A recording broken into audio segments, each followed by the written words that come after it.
From Nepean Carleton. Thank you very much, Mr. Speaker.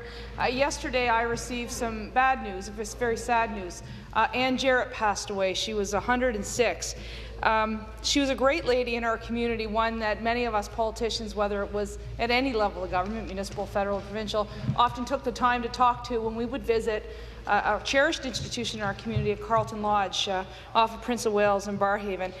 Anne was remarkable because at her age, and I've been able to share with her many of her birthdays after she turned 100, would often tell us stories about her life and what it was like, and she was a remarkable treasure. She came to Canada, as many did, from England in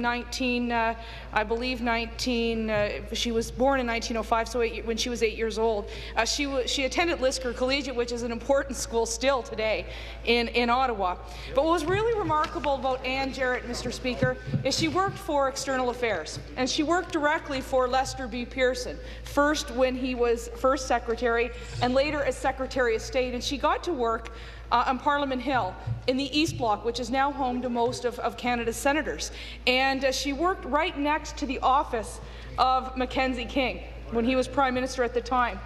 And she still was devoted to her family, and she was still very devoted to her extracurricular activities, which included, they say, dating and recreation.